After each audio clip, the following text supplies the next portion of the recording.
வணக்கம் நேயர்களே, பக்தியுகம் நேயர்களுக்கு முதற்கண் வணக்கம். நான் உங்கள் மனிதன் பிரபாகரன். இன்னைக்கு யார் நம்ம கூட இணைஞ்சிருக்காரு அப்படின்னு பார்த்தீங்கன்னா, சயின்டிபிக் வேதிக் அஸ்ட்ராலஜர் ஆஸ்ட்ரோ அருஞ்சி அவருக்கு வந்திருக்காரு. ஃபர்ஸ்ட் ஆஃப் ஆல் அவர் வெல்கம் பண்ணிடலாம். வணக்கங்க ஐயா. வணக்கம். எப்படி இருக்கீங்க? நல்லா இருக்குங்க. சிறப்புங்க ஐயா. கடந்த எபிசோட்ல வந்து நம்ம நியூ இயர் புத்தாண்டு பலன்களை பற்றி பேசியிருந்தோம். துல்லியமான பலன் கொடுத்துருந்தீங்க, அற்புதம். ரெண்டாவது வந்து ஒரு கிரகத்தை பற்றி நம்ம வந்து முன்னாடியே பண்ணியிருந்தோம். ஸோ நவகிரகங்களை பற்றியும் ஒரு விஷயங்கள் வந்து என்ன டெப்த்தாக இருக்குது, எந்த விஷயங்கள் பண்ணுறாங்க அப்படின்னு கேட்டிருந்தோம். இன்னும் நேயர்களுக்கு நிறைய சந்தேகங்கள் என்னன்னா, ஒரு கிரகத்துடன் இணைந்த கிரகங்கள் அவங்க வேரியேஷன்ஸ் கொஞ்சம் மாறும், கேரக்டரைஸ் கொஞ்சம் மாறும். ரெண்டாவது நம்ம வாங்கிட்டு வந்த கர்மான்னு ஒன்று இருக்கும். ஸோ அப்படிங்கிற நிறைய விஷயங்கள் சொல்லிட்டே வரலாம்.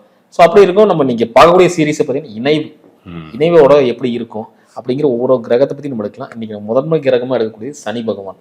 ஸோ சனியுடன் இணைந்த கிரகங்களை பற்றி நீங்க பார்க்க போறோங்க ஐயா.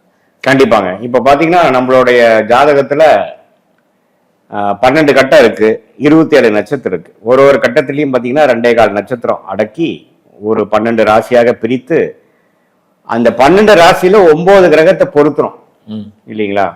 ஸோ 12 கட்டத்துல 9 கிரகத்தை பொருத்தும் பொழுது எல்லாமே தனித்தனி கட்டத்துல போடணும்னு முடியாது. ஈவன் தனித்தனி கட்டத்துல பொருந்தி கிரக மாளிகை இருக்கக்கூடிய ஒரு ஜாதகம். கிரக மாளிகைன்னா ஒரு கிரகம் இன்னொரு கிரகத்தை சார்ந்து இல்லாமல் தனித்தனியா இருக்கிறது, வரிசையா இருக்கிறதும்பாங்க. அது ஒரு யோகம்னு சொல்லுவாங்க. அந்த கிரக மாளிகை யோகம் இருந்தாலுமே பார்வை இருக்கு இல்லையா? 7ஆம் வீட்டுக்குள்ள இருக்கக்கூடிய கிரகம் லக்னத்தில் இருக்கக்கூடிய கிரகத்தால் பார்க்கப்படுகிறது இல்லையா? அல்லது லக்னத்தில் இருக்கிற கிரகம் 7ஆம் வீட்டு அதிபதி கிரகத்தால் பார்க்கப்படுகிறது இல்லைங்களா? ஸோ ஈவன்தோ நல்லாவே ஒரு கிரகம் ஒரு கிரகத்தோட சேராம உங்க ஜாதகத்தில் இருந்தாலும் பார்வை பலனாலையும் அப்புறம் நிறைய அந்த 12 கட்டத்துல 9 கிரகங்கள் நிறைய இடத்துல ஒரு கட்டத்துல 4 கிரகம் இருக்கும், 4 கட்டத்துல கிரகமே இருக்காது, எம்டியா இருக்கும். ஸோ அந்த ஒரு கட்டத்தில் 4 கிரகம் இருக்கிறதுலாம் இணைவு தானே. ஸோ யாரை சேர்ந்துருக்காங்க, எவ்வளோ டிகிரி சேர்ந்துருக்காங்க பொறுத்து தான் உங்கள் கர்மா செயல்பட போகுது. ஸோ ஜாதகங்கிறது என்ன? உங்களுடைய கர்மா புள்ளிகள். நீங்கள் எதை வாங்கி வந்தீர்கள், எதில் உங்களுக்கு யோகங்கள் இருக்குது, எதில் உங்களுக்கு டிலேஸ் இருக்குது. டிலேவா, ஹேர்டில்ஸா, தடைகளா, அல்லது அது முழு நிகாரிப்பா. அதாவது டிலேங்கிறது இன்னைக்கு வர வேண்டியது நாளைக்கு வர்றது, நாளைக்கு வர்றது நாளானிக்கு வர்றது. டினையல்ங்கிறது என்ன சார்? அது உங்களுக்கு வரவே வராது சார், தடை. அது வந்து உங்களுக்கு கிடைக்க கூடாதுங்கிற விதி. திருமணமே ஆகாம சில பேர் இருக்காங்க, துறவிகளா இருக்காங்க, கல்யாணத்தையுமே பண்ணிக்கலீங்க அப்படின்னு இருக்காங்க. அவங்களுக்கு வந்து டிலே கிடையாது, தடை. கலத்திர தோஷம். சுக்கிரன் பாத்தீங்கன்னா முழுசா கெட்டிருக்கும். பெண் சுகமே வரக்கூடாதுங்கிற மாதிரி விஷயங்கள் இருக்கும். தாம்பத்திய சுகம் கிடைக்கூடாதுன்னு இருக்கும். 7ஆம் இடம் கெட்டிருக்கும், போகக்காரகன் கெட்டிருக்கும், எல்லாமே கெட்டிருக்கும். குழந்தை பாவம் மெயினா கெட்டிருக்கும். புரியுதுங்களா? ஸோ நீங்க கேட்ட மாதிரி சனிங்கிற ஒரு கிரகம் ஒருத்தரோட ஜாதகத்தில் இருந்து சனி திசை நடக்கும் பொழுது அது எந்த கிரகத்தோட எவ்வளவு சேர்ந்து இணைவு இருந்ததுன்னா எது மாதிரி செயல்படும்னு கேக்குறீங்க இல்லையா? அப்படிங்கிறப்ப ஒரு லக்னம் நம்ம பார்க்கலாம். இப்ப சனி யாருக்கு யோக கொடுக்கக்கூடிய கிரகமா வராரு, எந்த லக்னத்துக்கு யோகத்துக்கு? துலாமுக்கு வராரு, ரிஷபத்துக்கு வராரு, மிதுனத்துக்கு வராரு, கன்னிக்கு வராரு. அவருக்கு பிடித்த நண்பராகிய சுக்கிரனோட லக்னமும் அவருக்கு பிடித்த நண்பர்களாகிய புதனோட லக்னங்களுக்கும் யோகஸ்தானாதிபதிகளாக ராஜயோகாதிபதிகளாக வருகிறார்கள். மகர லக்னத்துக்கும் கும்ப லக்னத்துக்கும் அடுத்தபடியான லக்னாதிபதியாக வருகிறார்கள். ஸோ அந்த 6 லக்னத்துக்கு நன்மை பயக்கக்கூடியதுன்னே சொல்லலாம். ஏன்னா லக்னாதிபதியும் பார்த்தீங்கன்னா நல்லதுதான் செய்வார். ஸோ அப்படி வரும்பொழுது அந்த சனி ராகுவோட சேர்ந்திருக்காருன்னு வச்சுக்கோ. இப்போ முதல்ல ஒரு கிரகத்தோட சேர்வு இணைவு எப்படி இருக்குன்னு பார்த்து சொல்லாங்க. ராகுவோட சேர்ந்திருக்குன்னு வச்சுக்கோங்க. ராகுடன் சனி இணைவு சேரும் பொழுது சனி திசை எப்படி இருக்கும்னு நினைக்கிறீங்க? கொடூரமா இருக்கும். அதே வந்து யோகமான தசை சார். சனி இப்ப நான் வந்து மிதுன லக்னத்துல பிறந்திருக்கேன். நீங்க சொன்ன மாதிரி சனிக்கு பிடிச்ச ஒரு லக்னம் தான். ராஜயோகாதிபதினு சொல்றீங்க. அப்புறம் எப்படி சார் உங்களுக்கு எனக்கு பிரச்சனை வரும்னா, ராஜயோகாதிபதி தான் ஏகப்பட்ட ஆப்பர்ச்சுனிட்டிஸ், ஏகப்பட்ட வாய்ப்புகள் உங்களுக்கு கொடுப்பாரு உங்களுடைய தொழில வேலையில. ஆனா கடைசியா பாத்தீங்கன்னா சனி திசை முடியறப்ப சார் ஒண்ணுமே இல்லையா சார், தப்பான டிசிஷன் நிறைய எடுத்து பணத்தை இழந்துட்டேன், வாழ்வாதாரத்தை இழந்துட்டேன், நல்ல வேலையை இழந்துட்டேன், நல்ல பொசிஷன் இழந்துட்டேன் அப்படிங்கிற மாதிரிதான் கொடுப்பார். அது சனி ராகு ஒரு 8 டிகிரி 9க்குள்ள சேர்ந்துட்டான். இதே ஒரு 13 டிகிரியோட தள்ளி இருந்தாங்கன்னா பரவாயில்ல சார், அப்பப்போ கொஞ்சம் அடி வாங்கினேன் சார், இப்போ கடைசியாக வந்துட்டு நான் அப்படிங்கிற மாதிரி தான் கொடுக்கும். அது ராகு திசையா இருந்ததுன்னா நம்ம மோசமா இருக்கும். அது ராகு திசை பேசுறப்ப நம்ம பேசலாம். சனி திசை வந்து ராகுவால் பாதிக்கப்படுகிறார். அப்படிங்கறதுனால யோகமான தசையா இருந்தாலும் இப்படி அடிவாகும். நிறைய பேத்துக்கு வந்து சனி திசை யோகமா கண்ணில கணக்காரரோட அஸ்ட்ராலஜி கன்சல்டிங் பார்க்கும் பொழுது மிதுன லக்னம் வரும் பொழுது சார் கொடுக்குற மாதிரி கொடுத்து முடிச்சிருப்பானே அப்படிமே. ஆமா சார், ஏகப்பட்ட டேர்ன் ஓவர் சனி திசையில். ஆனால் கடைசியாக நான் என்ன அதையே இன்னும் பெருசாக போகலான்னு கடைசியாக ஒட்டுக்கா வலிச்சுட்டு போயிடுச்சு சார். இப்போ நான் கடனில் இருக்கேன், சனி திசை முடிஞ்சு புதன் திசை வரும்பொழுது புதனாச்சும் என்னை காப்பாற்றுவாரா அப்படின்னு கேட்பாங்க. ஸோ இது வந்து யோகமான லக்னம், சனிக்கு யோகமான லக்னக்காரர்களுக்கு இந்த பேச்சு போயிட்டு இருக்கும். இதே வந்து சனியே வரக்கூடாதுன்னு லக்னம்லாம் இருக்கு இல்லையா, சனி சுமாரான கிரக சிம்ம லக்னம், கடக லக்னம், தனுசு லக்னமுக்கும் மீன லக்னத்துக்குலாம் நியூட்ரல். மேஷம், விருச்சிகம், ரொம்ப ஒரு மாதிரி சுமாரான பலன்கள் தான் இருக்கும். அது சிம்மமும் கடகத்துக்கு வரக்கூடாத தசைகளா வரும், 6ஆம் வீட்டு அதிபதியாகவும் 8ஆம் வீட்டு அதிபதியாகவும் வரும். ஸோ அப்படி வரும்பொழுது அவரு ராகுவோடு சேர்ந்திருந்தாருன்னா எப்படி இருக்கும், அது ஒரு 7 டிகிரி சேர்ந்திருந்தாருன்னா எப்படி இருக்கும்னா, சனி வரும்பொழுது சனி என்ன சிம்ம லக்னம்னு வச்சுக்கோங்களேன். சனி யாரு காரத்துவம், திருமண ஸ்தானாதிபதி, 7ஆம் வீட்டு அதிபதி, பார்ட்னர்ஷிப் ஹவுஸ், நண்பர்கள் எல்லாமே நோய் நொடி 6ஆம் வீட்டுக்கும் வருது. ஸோ அந்த சனி ராகுவோட சேர்ந்து இருந்து நடக்கும் பொழுது அந்த நான் சொன்ன விஷயம் எல்லாம் பாதிக்கப்படும். கல்யாணம் ஆச்சு சார், 6 மாசம் தான் சார் வாழ்ந்தோம், அது போயிடுச்சு. அது கரெக்டாக பார்த்தீங்கன்னா சனி புக்தியிலையோ ராகு புக்தியிலையோ அது நடந்திருக்கும். இப்போ அருமையா சொன்னீங்கய்யா. இப்போ ஒருத்தருக்கு சனி திசை நடக்குது அப்படின்னா, ஏன்னா இப்போ 6ஆம் இடத்துக்கும் அவர் தான் அதிபதி, 7ஆம் இடத்துக்கு அவர் தான் அதிபதி. ஸோ அப்போ எந்த வேலையும் ஃபர்ஸ்ட் அவர் செய்வார்?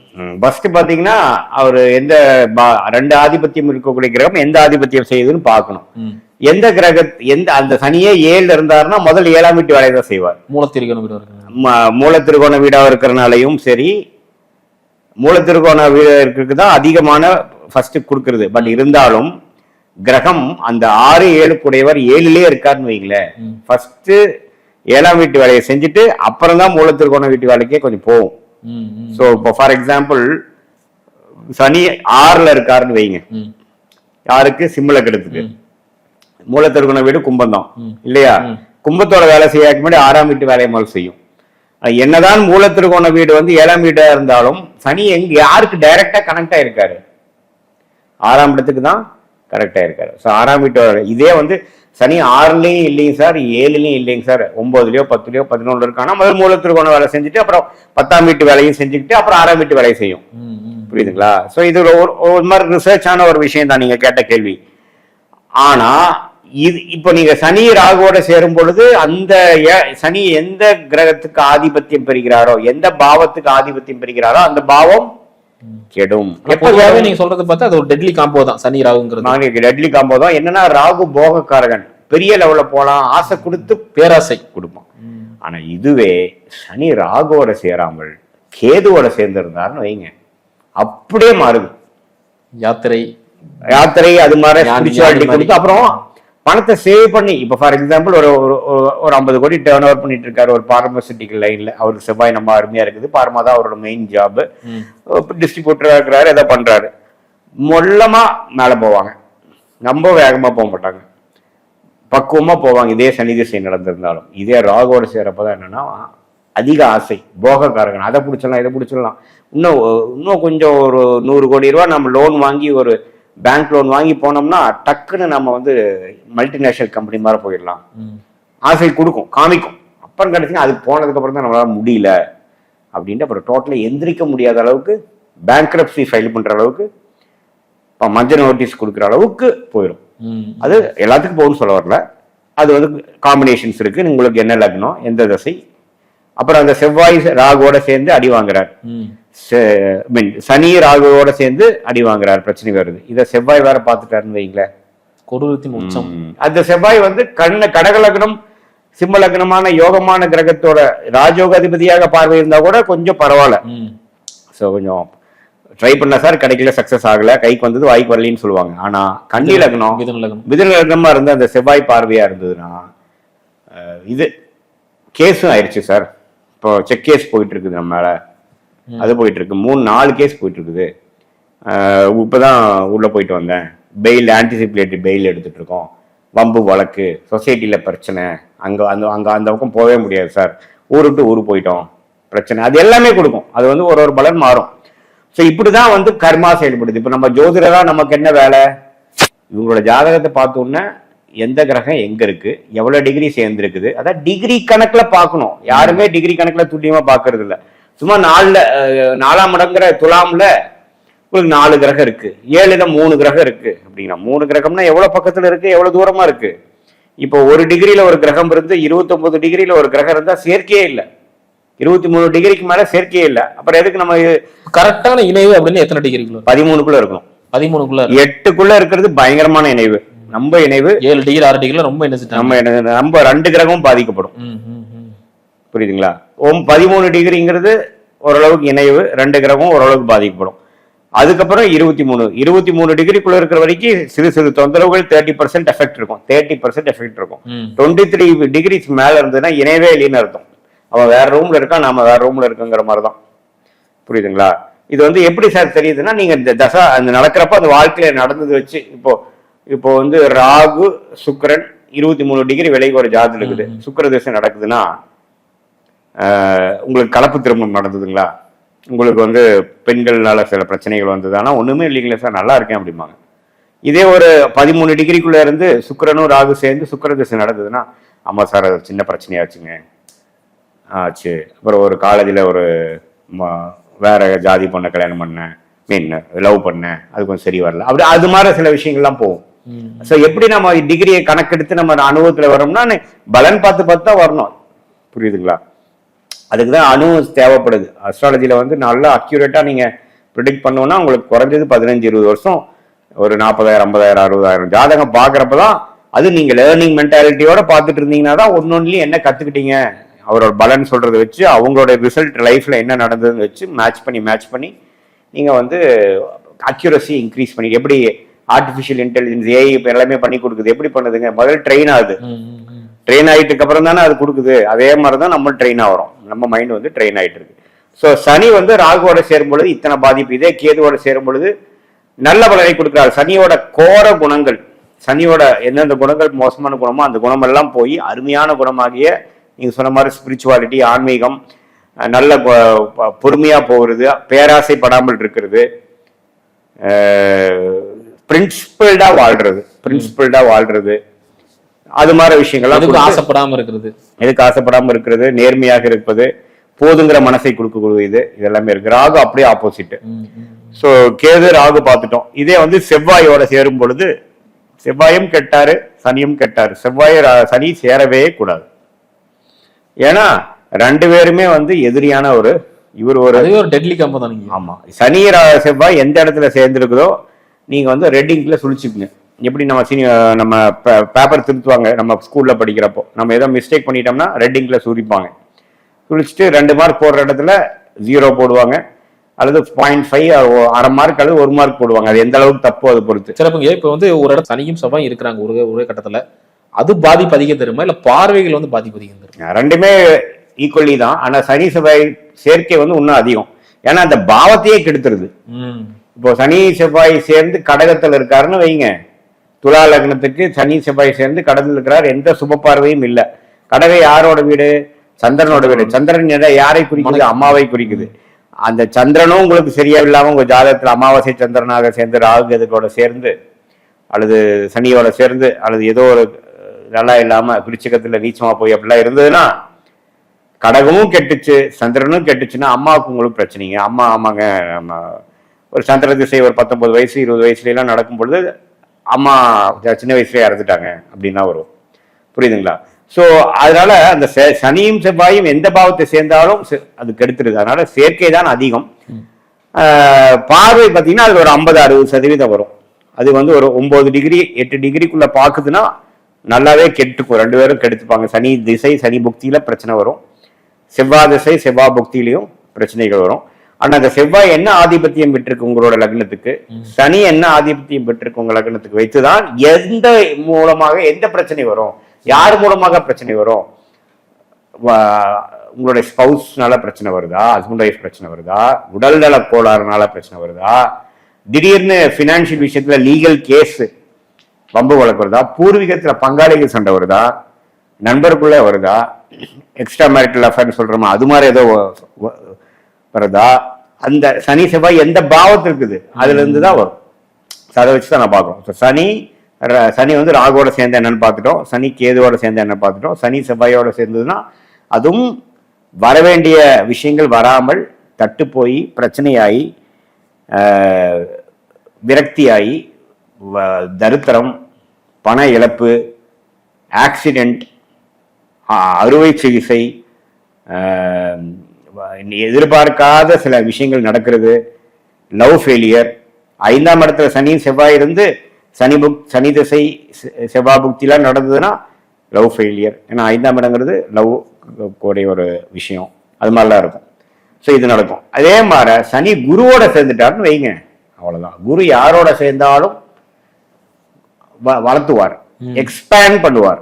ஸோ சனி திருட்பலம் பெற்றுவிடும், சனி ஒளி பெற்றுவிடும். ஒரு ஒரு பயங்கர கேபபிளான ஒரு ரவுடி பையன், அவனுக்கு நீங்க ட்ரிங்க் கொடுக்காம, அவனுக்கு குடிக்கக்கூடாத அந்த சாராயத்தை கொடுக்காம, அவனுக்கு ஒரு நல்ல ஒரு ஆகாரத்தை, மைண்டு புத்துணர்ச்சி ஆகிற மாதிரி ஒரு ஆகாரத்தை கொடுத்துட்டீங்க, ஒரு லேகியம், சித்தர்கள் பண்ண ஒரு லேகியத்தை கொடுத்தீங்கன்னா அவன் எப்படி அந்த ரவுடித்தனத்தெல்லாம் நிறுத்திட்டு அவன் நல்ல குணத்தை காட்டுவான் பார்த்தீங்களா, அது மாதிரி ஆயிடுவார். ஏன்னா குருவோட சேர்ந்ததுன்னா அதான் திருட்பலம், அது சுபத்துவம் கூட சொல்லலாம். ஸோ சனி குருவோட சேரும் பொழுது அருமையான பலனை கொடுப்பார். ஆனால் குரு திசை நல்லா இருக்காது, அது வேற விஷயம். ஏன்னா சனி பெனிஃபிட் இழந்துருச்சு, குரு பெனிஃபிட் இழந்துருச்சு, ஷைன் லூஸ் ஆயிடுச்சு. அது குரு திசையப்போ அது பார்க்கலாம். சனிக்கு ரொம்ப நல்லது. அதே மாதிரி சனி சுக்கிரனோட சேர்ந்துட்டாலும் சனிக்கு ரொம்ப நல்லது. ஏன்னா சுக்கிரனும் குருக்கு அடுத்தபடியான ஒரு சுபகிரகம். குரு ஒரு 100% ஒளி கொடுக்கிறாருன்னா சுக்கிரன் 50% ஒளி கொடுக்கிறார். அந்த 50% ஒளி அது சனிக்கு நியூட்ரலான ஒரு ஆளு தான் குரு. ஆனா சனிக்கு மிகவும் பிடித்த ஒரு நண்பர் சுக்கிரன். ஸோ நண்பரே ஒருத்தர் உங்க பக்கத்துல உங்களுக்கு பிடிச்ச நண்பர் உங்களுக்கு ஒளி கொடுத்தா எப்படி இருக்கும்? நீ பண்ற மாப்பிள்ள நான் பாத்துக்கிறேன் அப்படிங்கிற பார்த்தீங்களா, அந்த அளவுக்கு நல்ல பலன்களை கொடுத்து பெண் சுகம், மனை சுகம், பூமி சுகம், எல்லா சுகத்தோட வாழக்கூடிய. ஏன்னா சுக்கிரனே பக்கத்துல இருந்து சனி திசை நடக்குது. அது நான் சொன்ன மாதிரி மிதுன லக்னம், கன்னி லக்னம், ரிஷப லக்னம், துலா லக்னமா இருந்துட்டா கேட்கவே வேண்டாம், அருமையா இருக்கும், கொட்டும். இல்ல சனி மிகவும் சுமாரான லக்னமாகிய சிம்ம லக்னம், கடக லக்னமா இருந்தா ஓரளவுக்கு சுமாரா இருந்தது. கும்பம் மகரங்க, கும்ப மகத்துக்கும் நல்ல அந்த லக்னாதிபதி திசையா இருக்கிறதுனால இந்த சனி திசை வந்ததுதான் அது கொஞ்சம் ஜம்முன்னு இருக்கேன், ஒரு சொந்த வீட்டுல இருக்கேன், ஓரளவுக்கு நகை நட்டோட இருக்கேன், வசதி வாய்ப்புகளோட இருக்கேன். என்னோட கிச்சன் எல்லாம் கொஞ்சம் மாடர்னைஸ் பண்ணி இப்போ மாடர்ன் கிச்சன் பண்ணிட்டோம். இப்போ எங்க லிவிங் ரூம்லாம் பழைய லிவிங்லாம் முடிச்சுட்டு எல்லாம் OLXல வித்துட்டு இப்போலாம் ஒரு 1 லட்சம் போட்டு எல்லாம் சோஃபா செட்லாம் போட்டு கொஞ்சம் ஜம்முன்னு இருக்கு. ஏன்னா சுக்கிரனோட விஷயம் சனி கொடுத்துருவார், அதான் கர்மா. புரியுது? இதே ராகுவோட சேரும் பொழுது ஆசைப்பட்டு வீடே ஜப்தி ஆகிற மாதிரி இருக்கும். புரியுதுங்களா? ஸோ சுக்கிரன் பார்க்க. அதுக்கப்புறம் சனி புதனோட சேர்ந்துட்டா அதுவும் நன்றாதான் இருக்கும். புதனும் சனியும் நண்பர்கள். புதன் கெடும். புதன் சுபகிரகமா என்று சொல்லப்படுகிற புதன் இப்போ பாவகிரகம் ஆயிடும் சனியோட சேர்ந்தது. ஆனா ஒரு நியூட்ரல் பிளானட் சுபகிரகத்தோட சேரும் பொழுது சுபகிரகமாகவும், பாவகிரகமாக சேரும் பொழுது பாவகிரகமாகவும் புதன் மாறிடுவார். ஸோ சனியை வளர்த்துட்டு புதன் கெட்டுருவார். புதன் திசை அடி போடும், அதை அப்புறம் பார்க்கலாம். சனி நல்லா இருக்கும், சனி திசை அருமையா இருக்கும். அது யோகமான திசையாக சனி வரும் பொழுது இன்னுமே டாப்பா இருக்கும். அது அந்த லக்னத்துக்கு புதனும் யோகமான கிரகமா தான் இருக்குதுங்க. இப்போ பாருங்க, ரிஷப லக்னத்துக்கும் துலா லக்னத்துக்கும் சனியும் புதன் தான் ராஜயோகாதிபதி. 2 பேரும் சேர்ந்து இருந்து சனி திசை நடந்தா எப்படி இருக்குங்க? ரொம்ப நல்லா இருக்கும். ஸோ கோடியா சம்பாதிக்கிறது, அது அவர் உச்சம் பெற்று மறைவு ஸ்தானத்துல 6ஆம் இடத்துல, அது மாதிரி மறைவு ஸ்தானத்துல சனி இருக்கிறது ரொம்ப நல்லது. அது மாதிரிலாம் இருந்து உச்சம் பெற்றாருன்னா சார் கண்ணாபின்னு சம்பாதிச்சிட்டாங்க, பெரிய லெவல்ல போயிட்டாங்க அப்படிங்கிற மாதிரிலாம் அமைப்புகள் கொடுக்கும். சனி சந்திரனோட சேர்ந்திருக்கிறார். அது பேர் என்ன? சனியும் சந்திரன் சேர்ந்தா புணர்ப்பு தோஷம் சொல்றாங்க. சந்திரனுக்கு சந்திர திசை படுமோசமாக இருக்கும். அம்மாவை கெடுக்கும், வீடு மனையை கெடுக்கும், புத்தியை கெடுக்கும். சந்திரனே மனோகாரகன், புத்தியை கெடுக்கும், கெட்ட பழக்கத்துக்குள்ள போயிடுவாங்க. அது மாதிரி விஷயங்கள், தூக்கம் வராது, அது மாதிரி விஷயங்களா இருக்கும். ஆனா சனி திசையும் சுமாராக தான் இருக்கும். என்னதான் சந்திரன் அது பௌர்ணமி சந்திரனாக இருந்ததுன்னா ஓரளவுக்கு நல்லதுதான். அந்த சந்திரனே அமாவாசை சந்திரனா இருந்தாருன்னா, சூரியனும் பக்கத்துல இந்த கட்டத்திலயோ ஒரு கட்டம் மேலேயோ கீழேயோ இருந்தாருன்னா அது அமாவாசை. இப்போ ஒரு சிவத்துல ரோகிணி இருக்காங்க. ஆமா, ரோகிணிலேயே சனி இருந்துச்சுன்னா அது புனர்ப்பு தோஷம் ஆகுமா? அப்படி இல்ல. சந்திரனும் சனியும் நேர்கோடியா பாத்துக்கணும் அல்லது சேர்ந்துக்கணும், இணைவுல இருக்கணும், சேரணும். அது என்ன கொடுக்கும்னா திருமணம் ஒரு மாதிரி ரிஸ்கான திருமணம் கொடுக்கும். நிறைய பேத்துக்கு பாத்தீங்கன்னா கலப்பு திருமணத்தை திருமணம் ஆகுமா ஆகாதாங்கிற மாதிரி இருக்கும். எதிர்ப்பை சமாளிச்சு கல்யாணம் பண்ண வேண்டியதா இருக்கும். ஒரு மாதிரி குதர்க்கமா இருக்கும். பட் சனி அந்த சந்திரனே வந்து பௌர்ணமி சந்திரனா, பௌர்ணமிக்கு அருகில் இருக்கும் சந்திரனாக சேர்ந்து குருவோட சனியோட சேர்ந்து தசை நடக்கும் பொழுதோ, அல்லது சந்திரனுக்கு ஆப்போசிட்டா சனி இருந்து சந்திரனால் பார்க்கப்பட்ட சனியாக இருந்து அந்த சந்திரனோட ஒளி வாங்கின சனியாக இருக்கும் பொழுது அது நல்ல பலனை கொடுக்கும். ராஜயோகாதிபதியா செயல்பட்டுச்சுன்னா இன்னும் நம்ம சூப்பரா இருக்கும். சுமாரான கிரகமாக செயல்படும் பொழுது பெரிய பிரச்சனைகள் இருக்காது. இதே சனி சூரியனோட சேர்ந்துச்சுன்னா, 9 டிகிரிக்குள்ள சேர்ந்துச்சுன்னா, சூரியனின் காரத்துவம் ஆகிய அப்பா, தந்தை, பூர்வீகம், கவர்மெண்ட் போஸ்டிங்கு, கவர்மெண்ட் அரசு லாபம், நம்ம கவர்மெண்ட் மூலமா நமக்கு சில பெனிஃபிட், பதவி எதுவுமே வராது. பெரிய சங்கடம். நம்ம கர்மாவின் அடிப்படையில் அது கிடைக்கூடாதுன்னு இருக்கும். நம்ம ஏதோ அரச தோஷம் ஏதோ பண்ணியிருப்போம், ஏதோ ஒன்று, அதனால அப்படி பிறக்கிறோம். ஸோ அதெல்லாம் கொஞ்சம் பிரச்சனையா இருக்கும். அது குறிப்பா சனி திசை சூரிய புக்தியில அல்லது சூரிய திசை சனி புக்தியில லைவா பார்ப்போம். நம்ம அந்த சூரியன் ஆறா இருக்காரு, அவர் கும்பலகனமா இருந்தா சூரியன் வந்து மனைவி ஸ்தானாதிபதியா, கணவன் ஸ்தானாதிபதியாக வருகிறது. அப்பனா அந்த டைம்ல கணவன் பிரச்சனை ஆகும், என்ன வேணா ஆகலாம். அது என்ன நுண்ணிப்பா பாக்குறப்ப என்னன்னு தெரியும். ஸோ என்ன அந்த சூரியன் என்ன அந்த லக்னத்துக்கு என்ன ஆதிபத்தியம் பெற்றிருக்கிறார் அப்படிங்கிறதெல்லாம் பார்த்து அந்த ஆதிபத்தியம் எப்ப கெடுது அப்படின்னு பார்த்து நம்ம சொல்லுவோம். ஸோ மெயினா என்ன பாக்குறோம், சனி யாரோட சேரக்கூடாது, ராகுவோட சேரக்கூடாது, செவ்வாயோட சேரக்கூடாது, சூரியனோட சேரக்கூடாது. மற்ற எந்த கிரகத்தோட சொன்னோம்னா அந்த ரெண்டு சொல்லலாம், ராகுவும் செவ்வாயும் சொல்லலாம். ராகுவும் சனியும் செவ்வாயும் சூரியனும் ஈக்குவலி டெட்லி காம்போ தான். சூரியன் மட்டும் சும்மா நினைச்சுக்காதீங்க, சூரியன் சனி சேரக்கூடாது. அது சனியே வந்து லக்னாதிபதியாக இருந்து கும்ப லக்னத்துல பிறந்தோ, சனிகளை மகர லக்னத்துல பிறந்தோ சூரியன் சேர்ந்துட்டாருன்னா என்ன பண்ணும், லக்னாதிபதியே பாதிக்கப்பட்டிருக்காரு இல்லையா, அவர் எப்படி அவங்க எப்படி பெரிய நிம்மதியான வாழ்க்கை வாழ முடியும்? சனி திசை வராம இருந்தா சந்தோஷம், சூரிய திசை வராம இருந்தா ரொம்ப சந்தோஷம். அப்போ புக்தியா வருவாரு. வேற எந்த தசையில புக்திநாதனா வருவாங்க இல்லையா, 30% 40% இருக்கும்.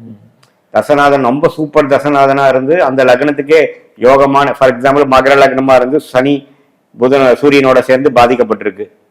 ஆனா அவங்களுக்கு போயிட்டு இருக்கிற திசை வந்து சுக்கிர திசை. சுக்கிரன் ஜம்முன்னு இருக்கார், மீனத்துல உச்சமா இருக்கார், எந்த சனி செவ்வாய் பார்வை இல்லாம ராகுவோட சேர்க்கை இல்லாமல் அருமையா இருக்கிறார். தெரியாது அந்த ஆமாங்க நீங்க சொன்ன மாதிரி சுக்கிர திசையில சூரிய புக்தியில கொஞ்சம் எங்க அப்பா கொஞ்சம் பிரச்சனை வந்ததுங்க, கரெக்ட், ஒரு ஆப்ரேஷன் பண்ணங்க அப்படிம்பாங்க. அப்புறம் சுக்கிர திசையில சனி புக்தியில எனக்கு கொஞ்சம் பிரச்சனை வந்தது, ஆபீஸ்ல ஒரே டென்ஷனு, வேலை போயிடுமா இருக்கிற மாதிரி வந்ததுங்க, கரெக்ட் தான் அப்படிம்பாங்க. அப்படிதான் இருக்கும். இதே சனி திசை வரப்போதான் ஒன்னும் அதான் எல்லாமே பாத்தீங்கன்னா நம்ம 1000 வருஷம் வாழ போறது இல்லை, நம்ம வாழ்ற 70 வருஷம், அதுவும் 20 வயசுல இருந்து 60 வயசு வரைக்கும் வாழ்றதுதான் வந்து நம்ம ஆக்டிவான வயசு.